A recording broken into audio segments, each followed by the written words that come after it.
Oi gente, tudo bem com vocês? Estou iniciando o primeiro vlog de Halloween desse canal. Aqui é a Jamília, esse é Rotina em Livros, e existem duas épocas do ano que eu fico bem temática. A primeira é outubro, com o Halloween, e a segunda é Natal, em dezembro. Então, ano passado eu fiz meu primeiro vlog, mas que foram alguns vlogs durante o mês de dezembro, e eu achei que seria legal fazer, então, esse ano a versão assombrosa do Halloween. Eu pretendo gravar 2 vlogs no mês de outubro, então vão ser vlogs com cenas mais espaçadinhas de alguns momentos específicos dos meus dias, não vou gravar assim com tantos detalhes. E eu estou começando aqui o primeiro. Já gravei um vídeo com a minha TBR do mês de outubro, eu acho que foi o último vídeo que saiu no canal, se eu não me engano, ou o penúltimo. E eu disse lá todos os livros que eu pretendo ler durante o mês de outubro. Eu peguei um pouco mais leve, eu tô falando que esse Halloween é o meu soft Halloween. Eu até já fiz a minha playlist desse mês, né? E eu tô focando em coisas um pouco menos terror. Então, como vocês viram na minha TBR, eu vou ler um pouquinho de suspense, um pouquinho ali de romance com vampiros, então não vai ter nada tão pesado, eu acho. E nas coisas que eu vou assistindo também durante o mês, eu provavelmente vou tender um pouquinho mais esse ano pro suspense, pra desenhos, filmes com bruxas, essas coisinhas assim, menos terror, mais pesadão, porque esse mês eu estou sozinha, o Paulo não tá comigo. Então eu gosto de terror, mas eu tenho um pouco de medo de dormir sozinha depois. Então não quero pegar tão pesado, ficar perturbada da cabeça. Além de que eu vim ali de uma fase assim um pouco estressante da minha vida, faz pouco tempo que eu defendi o meu mestrado, né? Então eu ainda tô assim tentando relaxar, mas eu não vou deixar em branco, obviamente, a melhor época do ano ou a segunda melhor, não consigo decidir. Mas é isso então, vamos lá. Espero que vocês se divirtam assistindo esse vlog.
Oi, gente, ignorem meu estado. Mas é que eu tava fazendo faxina e agora eu quero tomar um bom banho.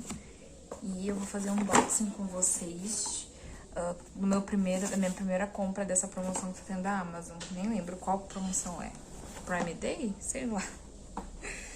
Enfim, e são produtinhos que eu já vou usar pro meu banho.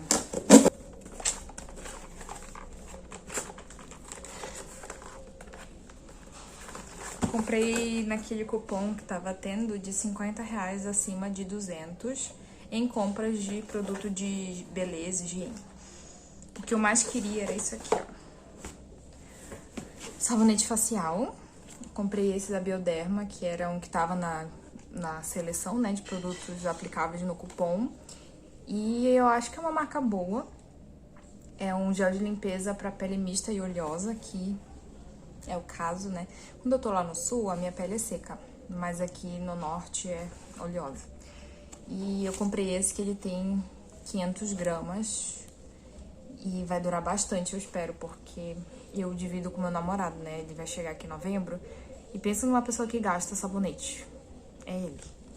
Enfim, vou testar e depois eu conto pra vocês o que eu tô achando. Aí eu peguei também essa loção hidratante facial da Cetaphil, pra todos os tipos de pele. o meu objetivo é usar de noite, então não tem problema se ela não ficar sequinha, sabe? E é desse tamanho aqui, tem 88 ml. E, gente, nunca usei. Eu já usava aquele potão do Cetaphil, sabe aquele grandão? Quando eu tava lá no sul, porque é mais potente e tal. Vamos ver se esse aqui é um pouco menos melado, porque aqui não tem como, mesmo seja pra usar de noite. E por fim, eu comprei esse tratamento do Siage, da linha Nutrióleos Poderosos, e é um tratamento para uso noturno. Então é um creme bem carregado em óleo para usar, passar de noite, deixar a noite toda no cabelo e lavar no dia seguinte, pelo que eu entendi. É tipo uma umectação, só que em formato de creme. E eu peguei esse porque eu amo essa linha, mas eu nunca testei esse produto específico. E ele tava lá na seleção, faltava ali, tipo, uns 30 reais pra fechar os 200 pra pegar o cupom. Aí eu botei esse aqui também.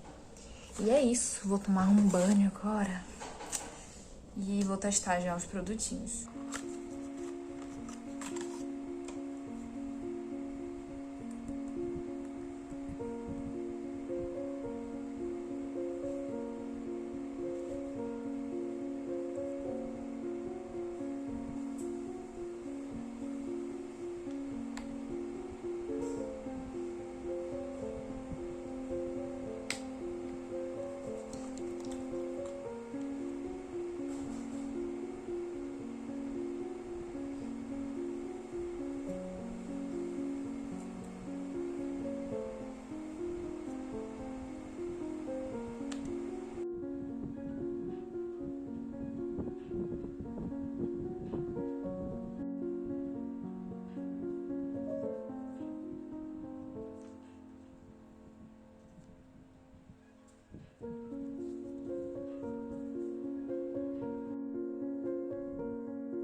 Uma das minhas partes favoritas do mês de outubro, Halloween, é que a vovó Lorelai Fox faz o Arquivo Oculto. Já tá na 3ª temporada.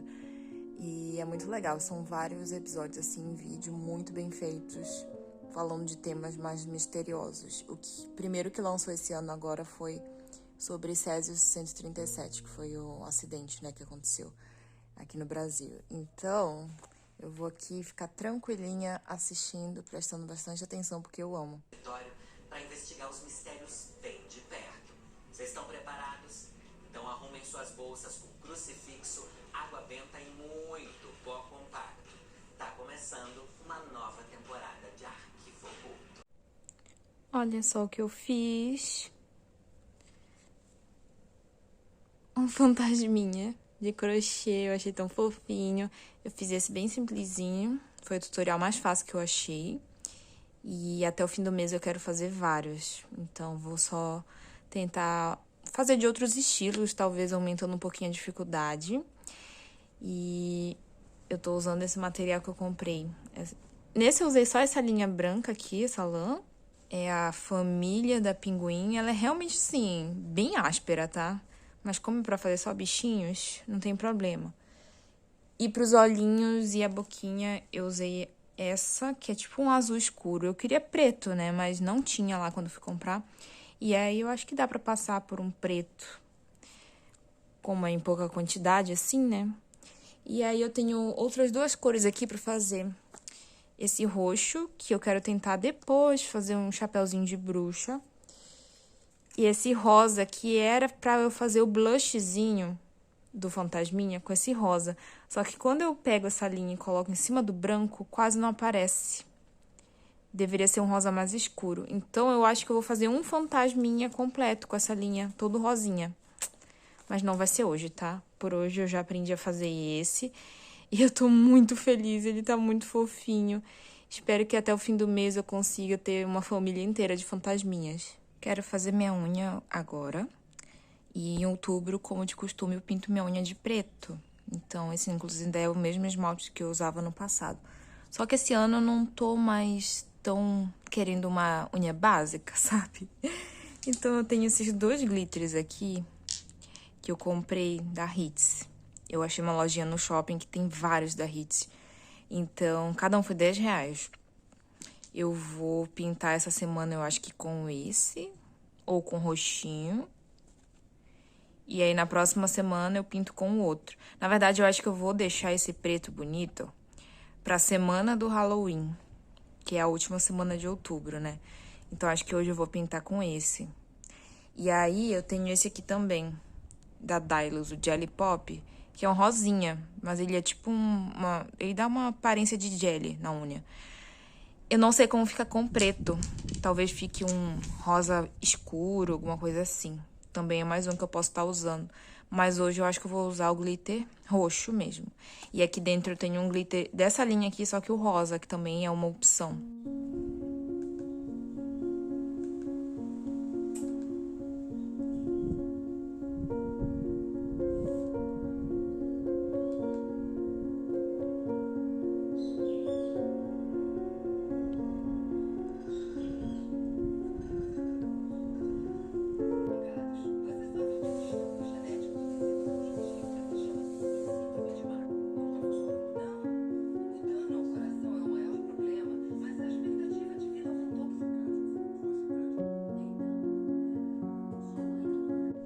Meu pós-almoço aqui eu vou continuar assistindo Rizzoli Isles. É uma série bem genericona de investigação policial, mas eu gosto que são duas personagens mulheres protagonistas. E vou fazer mais fantasminhas de crochê. Quer dizer, eu quero fazer mais um, na verdade, não no plural. Aí eu vou usar dessa vez essa linha que é meio rosadinha, pra ver como é que fica.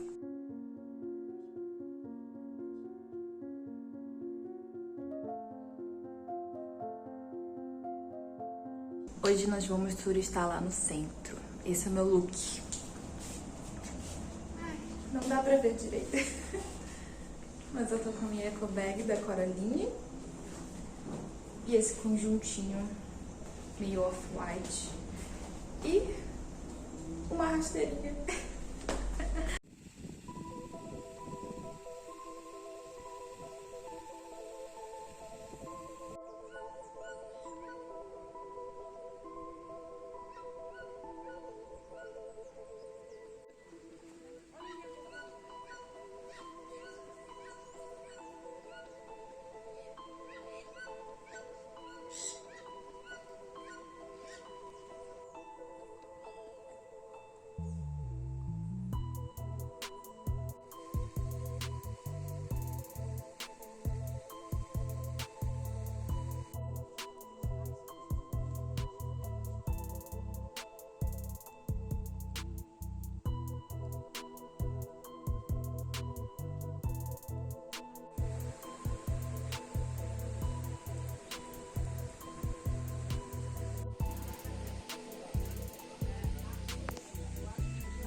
Oi, gente, tudo bem? Vou aproveitar que eu estou ainda arrumadinha e vou atualizar vocês com as minhas leituras. Sinto muito se tiver algum barulho de fundo, mas os meus vizinhos são extremamente barulhentos. Enfim, vamos lá. Eu só terminei um livro até agora, em outubro, e já estamos no dia 16? Então passamos da metade do mês, então claramente não estou a pessoa mais leitora do mundo. Eu já esperava isso. Talvez eu esperasse que eu fosse ler um pouquinho mais rápido, mas eu não esperava também que eu fosse ler muito, porque eu já vinha de uma fase de ritmo de leitura mais lento desde a minha viagem para São Paulo. Acho que, na verdade, antes disso, naquela época era porque eu tava meio estressada com o fim do meu mestrado e tal, defesa e tudo mais. Porém, agora eu realmente só não tô sentindo tanta avidez assim por ler. E talvez também as minhas escolhas de leitura sejam leituras não ruins, mas um pouco mais lentas, nada que eu vá devorar. Mas vamos lá. Eu terminei Academia dos Casos Arquivados, que eu acho que é o livro mais que tende mais a ser uma leitura rápida da minha TBR de outubro, né, de Halloween, porque é um livro bem curtinho e é um livro muito focado em suspense, plot twists, revelações, apesar de ter um teorzinho ali mais adolescente. Aqui a gente vai acompanhar um grupo de jovens que vão ser recrutados pelo FBI, porque eles são chamados naturais. Não chega a ser uma fantasia, mas eles têm uma percepção sobre-humana. É como se eles tivessem um cérebro ali tão avançado que eles conseguem fazer deduções e observações que um ser humano comum não conseguiria, mas não chegam a ser superpoderes e tal. E existe ali um projeto do FBI de reunir esses jovens para ajudar para fazer com que eles ajudem em casos arquivados. Então, casos ali que nenhum agente do FBI conseguiu resolver, eles vão tentar resolver. E é muito legal ver esses jovens assim em ação, sabe? A linha de pensamento deles. Eu sinto que a autora, ela meio que se encontrou nisso. E não me surpreendeu quando eu li aqui na descrição da Jennifer, que é a autora, que ela tem um PhD na área ali de psicologia, psiquiatria e ciências cognitivas. Então ela tá bem na zona de conforto dela escrevendo sobre isso. Eu adorei a parte de suspense, de revelação, de investigação. É incrível, eu não queria parar de ler nunca. Foi um livro extremamente, assim, viciante e divertido de se ler, sabe? Foi puro entretenimento pra mim. Pra não ser só coisa boa, porque sempre tem um porém, né? Eu tenho um problema com essa autora que já vem da trilogia de Jogos de Herança, em que ela também escreveu, né? Que é essa necessidade dela de colocar romance nos livros, só que ela não sabe desenvolver romance. Ali em Jogos de Herança já tinha um problema, que ela fez ali um triângulo amoroso bem mal desenvolvido, e eram livros maiores. Então pensa que assim, ela vai querer fazer a mesma coisa aqui em um livro menor ainda, então é menos ainda desenvolvido. Lá vai ela tentar fazer romance adolescente com triângulo amoroso, então... Ai, gente, ó. E novamente vai ter um romance aqui que é extremamente súbito, assim, a gente não vê... Do nada, pessoas sentindo interesse uma pela outra sem nenhum motivo, nenhuma justificativa, nenhum desenvolvimento. Isso me irrita um pouco. Porém, eu tento relevar, eu penso como se fosse, assim, um pano de fundo pro foco realmente principal do livro, né? E outra coisa que não me incomodou necessariamente, mas eu acabei, assim, prestando muita atenção, que é os personagens daqui têm as exatas mesmas personalidades, ou então estereótipos, dos personagens de Jogos de Herança. Então, assim, se você for ler isso aqui, tenta dar uma espaçada, porque senão vai ficar muito gritante. Tipo assim, se você ler Jogos de Herança e 4 meses, 3 meses depois for ler isso aqui, vai ficar muito na cara que os personagens têm as mesmas personalidades. Então, tem um interesse romântico lá em Jogos de Herança que tem aquela personalidade fechada, rabugenta, igual do daqui. Tem outro interesse romântico, que tem uma personalidade meio excêntrica, expansiva, meio garotão, só que é pra ser tipo uma muralha, pra esconder os sentimentos, as coisas que ele sente por dentro. Que vai ter também um personagem assim aqui. Tipo, é a mesma coisa. A nossa protagonista tem uma voz idêntica, só mudou o nome. E ambas, assim, perderam a mãe, de alguma forma. E aí vai ter também aquela garota, que ela é meio vilã, mas ao mesmo tempo é meio amiga da protagonista, que é toda cheia de personalidade, e ela é sagaz, e ela é ácida nos 2 livros. Então, assim, gente, claramente, desenvolvimento de personagem e relacionamento não é o foco da Jennifer. Porém, ela é muito boa em escrever suspense e mistério, investigação, e ela realmente trouxe aqui muito entretenimento. Então, eu dei 4 estrelas para este livro e eu realmente quero muito ler as continuações. E eu sei que eu vou ter que, assim, ignorar algumas coisas que me incomodam, porque eu não consigo desligar o lado crítico do cérebro que fica incomodado com certas coisas. Mas mesmo eu ficando incomodada com algumas coisas, eu ainda me diverti muito com a leitura. E foi uma leitura que eu consegui fazer rápido. Então, assim, pra mim, só pontos positivos nesse caso, porque pra quem não tá lendo nada, conseguir ler um livro inteiro em, sei lá, 4 dias é muito bom. Em seguida, temos Crepúsculo, né? Como eu comentei com vocês na minha TBR, mas caso vocês não tenham assistido, Crepúsculo tá sendo uma releitura pra mim. Foi um dos primeiros livros que eu li na minha vida, assim, fora livros infantis, né? Mas livro de literatura, um romance completo. Foi, eu acho que o primeiro que eu li completo. Eu li isso aqui antes até mesmo que Harry Potter ou Percy Jackson. E eu li isso aqui quando eu tinha 11 anos de idade. É de 2009 o meu livro, se não me engano. Isso, essa edição de 2009, que foi bem quando lançou o filme, então eu acho que foi quando lançou Lua Nova, por isso que eu tô com essa capa do filme, porque a minha mente de criança pré-adolescente achava incrível livro com capa de filme, e eu fiz esse... Enfim... Mas o que importa é que eu estou com a minha edição, minha primeira edição, e eu tô relendo ela. E dessa vez eu estou fazendo anotações, porque claramente era uma coisa que eu não fazia quando eu era criança, né? Porque eu não era uma leitura ávida, então eu só li. E isso aqui, nossa, eu levei, eu acho que uns 6 meses pra ler inteiro, 4 meses. E eu fico impressionada como a nossa habilidade de leitura muda, né? Então, realmente, leitura é uma habilidade que a gente vai desenvolvendo. Não só o nosso cérebro vai evoluindo e a gente vai ficando mais maduro, mas também a leitura acaba agindo como uma habilidade que se é desenvolvida. Então, depois de ler tanto na minha vida, eu percebo o quanto eu era lenta lendo isso aqui. Não vou falar muito da sinopse, né? Porque Crepúsculo é romance adolescente com vampiros e tem uma vibe sombria, uma vibe gótica, uma vibe melancólica. É basicamente isso. Acho que todo mundo sabe o que é Crepúsculo, porque bombou de uma forma assim absurda. E aí teve a fase que odiar Crepúsculo era legal. Na verdade, assim, a primeira fase foi amar Crepúsculo é legal. Então todo mundo amava Crepúsculo. Aí teve a fase odiar Crepúsculo é legal, tá na moda. Foi bem naquela fase do Felipe Neto postando vídeo falando de Crepúsculo.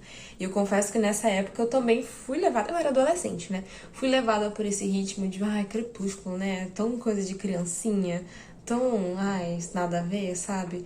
E nessa época eu quase dei os meus livros e hoje eu fico tão feliz que eu não fiz isso. Porque agora eu sou uma adulta, eu não preciso seguir a opinião de massas e tendências pra ser feliz. Eu posso ter minha opinião própria. E eu posso ler Crepúsculo e gostar sem me sentir imatura, porque eu sei que eu não sou. As minhas leituras não precisam ser clássicos para eu ser uma pessoa inteligente. Enfim, então tá sendo uma experiência muito interessante, mais de autoconhecimento talvez do que de história em si, porque, enfim, né, eu meio que já sabia o que era a história. Porém, é muito engraçado, porque quando eu era criança, eu li esse livro, eu tinha uma impressão de que era uma escrita extremamente difícil, e eu levava, assim, horas pra ler um capítulo, meses pra terminar um livro dessa série. E agora, quando eu leio, eu sinto que é uma escrita extremamente adolescente. Não é uma escrita ruim, tá? Já li livros com escritas muito piores do que Crepúsculo. As pessoas adoram falar mal disso aqui, mas tem coisa pior por aí, que é muito hypada, inclusive. Mas também não é uma escrita difícil. É uma escrita bem simples e adolescente, apesar de ter mais partes, assim, um pouquinho mais poéticas, mas é só de vez em quando a autora tá inspirada. Eu acho muito engraçado como a nossa percepção muda. Tipo assim, isso aqui é a mesma coisa, estático no tempo, mas isso aqui mudou com o tempo. Então, é como se eu estivesse lendo 2 livros diferentes, porque eu mudei e o livro permaneceu. Então, é uma coisa para eu pensar até como experiência de leitura é uma coisa única, não só de pessoa para pessoa, mas uma mesma pessoa lendo um livro em momentos diferentes vai ter outras experiências, né? Então imagina 2 cérebros completamente diferentes. Eu e, sei lá, tu que tá assistindo aí, a gente lê o mesmo livro, a gente nunca vai ter a mesma experiência. A gente nunca vai ter as mesmas opiniões. E não tem como todo mundo gostar de alguma coisa, todo mundo odiar alguma coisa, porque nem a mesma pessoa mantém a mesma opinião sobre uma coisa, sabe? Enfim, dei uma viajada agora, né? Mas essa era a minha primeira impressão, que quando eu li pela primeira vez, achei que a história era muito mais difícil de ser lida, muito mais complexa. E hoje em dia é realmente um romancinho adolescente com teor sobrenatural. E outra coisa que eu tô adorando redescobrir aqui nessa releitura é a personalidade do Edward, o personagem masculino aqui do casal, né? Porque no filme ele é meio patetão, ele é meio, sabe, sem expressão. Os 2 são sem expressão. Mas a Bella realmente ela é meio chata no livro também, assim como ela no filme. Só que o Edward, ele tem uma personalidade extremamente diferente aqui no livro. Ele é meio sarcástico e ele é engraçado e ele implica com a Bella, e eu não lembrava de nada disso, então eu tô sentindo que eu tô lendo pela primeira vez de alguma forma, até porque eu não lembrava também de muita coisa que acontecia aqui.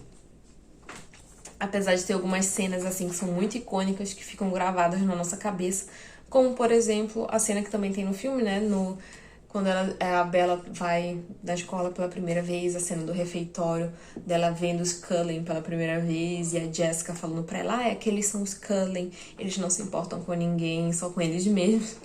Isso é tão icônico que quando eu li esse capítulo aqui de novo, ficou passando a cena do filme na minha cabeça. É muito específico. Enfim, gente, isso aqui tá sendo uma leitura pro mês, né? Então foram divididas metas semanais, 4 metas semanais. Então não vou terminar essa releitura nesse vlog. Provavelmente só no segundo vlog que vai ter a minha opinião final. Mas assim, eu acho que eu já falei bastante do que provavelmente eu vou pensar o livro todo, né? Não acho que vai mudar muito do que isso que eu falei pra vocês. E é isso, e o que eu tô lendo agora é Misery, do Stephen King. Mas aí eu vou deixar pra falar de Misery quando eu terminar de ler. Vou finalizar esse vlog quando eu terminar Misery, que aí eu fecho opinião ali de 2 livros completos, né? Que aí eu acho que... E metade de Crepúsculo, eu acho que fica ok. E aí eu começo a gravar o outro vlog quando eu começar a outra leitura depois de Misery. Eu tô mais ou menos na metade. Então, assim, esperem que venha aí a opinião já já.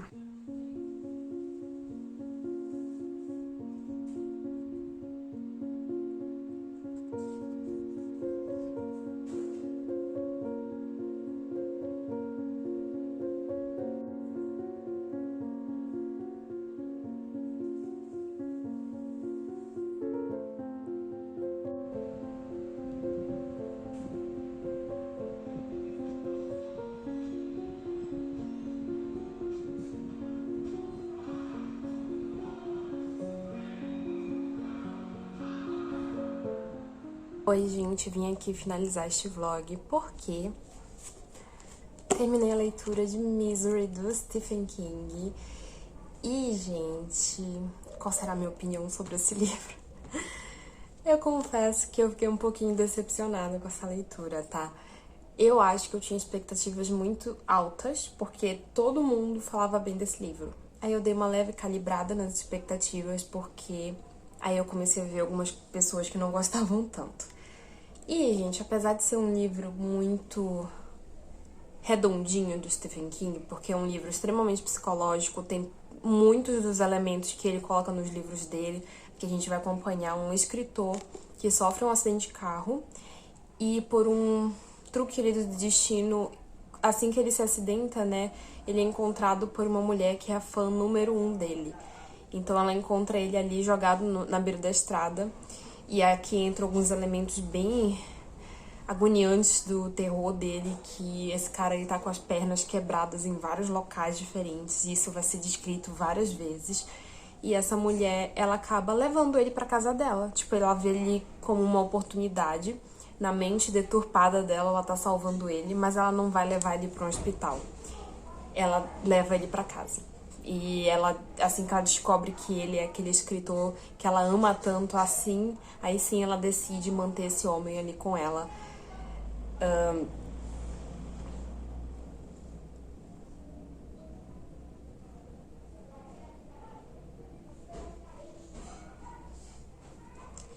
Então ela vai ali ter esse papel de enfermeira dele, ao mesmo tempo que ela é a sequestradora dele, porque ela não avisa ninguém. Então eu posso dizer assim que esse foi um livro que me despertou extrema agonia.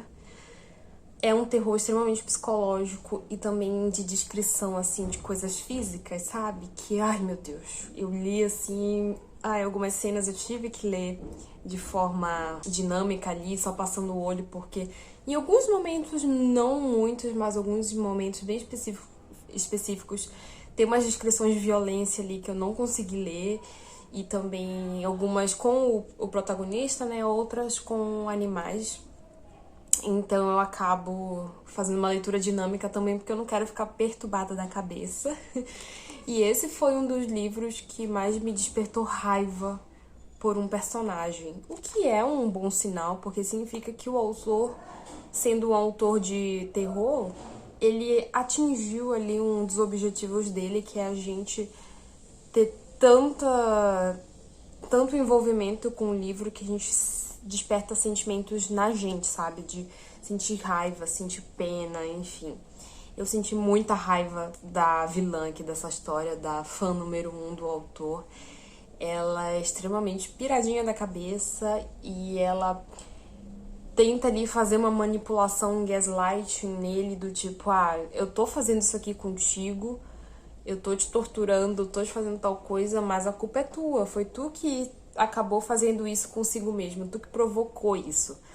E ela ficou usando esse tipo de discurso, assim, ela é extremamente piradinha. E eu gostei bastante da caracterização dela, eu acho que o Stephen King conseguiu construir ali uma senhora de idade ali, que morava isolada das outras pessoas, conseguiu construir uma vilã que me deu agonia, me deu raiva, me deu medo e que eu comprei, tá?